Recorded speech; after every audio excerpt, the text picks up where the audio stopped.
March 24th, 2013. Experts say a spiraling humanitarian crisis is playing out amid brutal intercommunal strife that has left several thousand people dead in attacks as ex-Seleka forces loot civilians in their retreat, and anti-balaka militia target Muslim communities in reprisal. Today, nearly 900,000 people, nearly a quarter of the entire population, are displaced. They face significant needs for basic services, and that includes clean water, shelter, food and medical care, as they were forced to flee their homes or to seek refuge across borders while the international aid response lags. Now, to help us unpack the issues in that country, we are joined by a head of communication at Doctors Without Borders, Borrie. Good morning, welcome to Morning Live. Thanks for having us, Sam. Borrie, paint the picture for us right now. I mean, you're in constant touch with your guys on the ground in the CAR. What is that communication and what they're saying to you? What's the current state in the CAR? So today, the levels of violence are reaching unprecedented levels for CAR, where we see since December, our teams have treated 4,000 people for wounds, and those are inflicted by machetes, gunshots, knives, clubs. And this is really unprecedented in the sense that civilians are being targeted indiscriminately. So when you have forces retreating out of a town, they loot civilians' homes, they burn them down. We've seen in recent weeks an escalation of this situation where the violence is now also directed at our staff and also other humanitarian organizations that are present and working in towns outside Borrie, the capital. And we've seen that this hampers our ability to provide vital medical care. So in a town in the north called Cabo, for instance, we've had to diminish our medical activities because it's simply just not safe to do so anymore. This leaves around 50,000 people in the lurch because there's no one else to provide them with medical care. And so we're expecting that they're probably going to see more disastrous effects. The rainy season is on its way. People are living out in the open, in the bush. They don't have mosquito nets. So it's likely that we're going to see increased cases of malaria in the coming weeks. We're also really concerned about malnutrition, especially for children under 5. Let's track back very quickly because we remember the issues that South Africa had in CAR. That was a couple of months ago where we actually lost South African soldiers. We've seen interventions from other countries across the world involved in CAR. I mean, there's a lot of political issues within the CAR itself.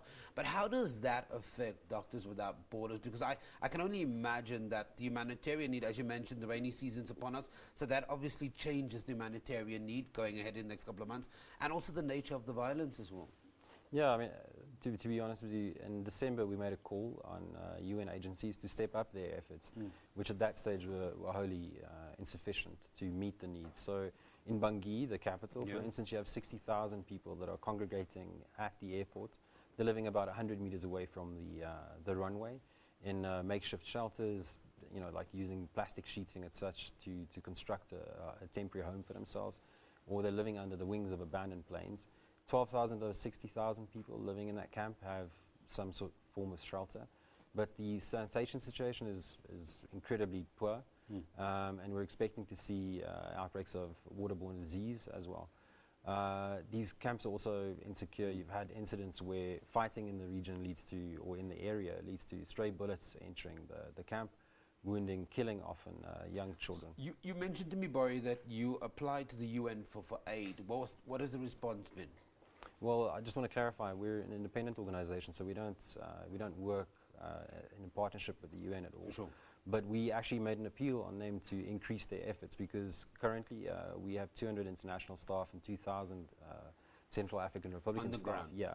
So, but that only covers a certain section of the needs, and it's only medical care that we provide. So we're stretched ourselves, but we think they can do much better. In the same sense that we feel that the current strategy with trying to provide protection and security to civilians is also insufficient. Despite troops on the ground, we're still seeing civilians getting targeted. Why does it feel as if they're lagging in their response? I think one of the main problems is CAR has a legacy of being a neglected country. In 2011, we compiled a report, and what the report really found when we looked at the mortality levels retrospectively in several of the most densely populated areas were that these mortality levels were exceeding emergency thresholds, and it's basically people were dying from malaria mostly. It's holo endemic in the country. The health system itself is barely functioning at the best of times. So when this crisis hit after the coup and insecurity spiked, people fled into the bush. They're incredibly vulnerable. There was no real well-coordinated or a large push for providing aid for people in need. Very quickly, we've got 20 seconds. You've got a discussion coming, a raise awareness platform. Yeah, so on the 17th of March, we're hosting a public discussion and also a photo exhibit here in Johannesburg at Constitution Hill. We really want to encourage South Africans to come along and find out about what's happening in the CAR, but also see that I think often we find that things are headlines in the news, but they don't really hit home. And so the photo exhibit is an attempt to show people the reality. Borrie, we're going to leave it there. We hope and pray that you get more help from government and there's more intervention in CAR. That's the head of communication at Doctors Without Borders, Borrie, speaking to us about the crisis in the Central African Republic. Now, on the 17th of March, a public forum discussion will open a photography exhibition illustrating the crisis. The event takes place at the forum discussion on 17th of March and will start at 5 o'clock at the Women's Jail in Constitutional Hill in Johannesburg.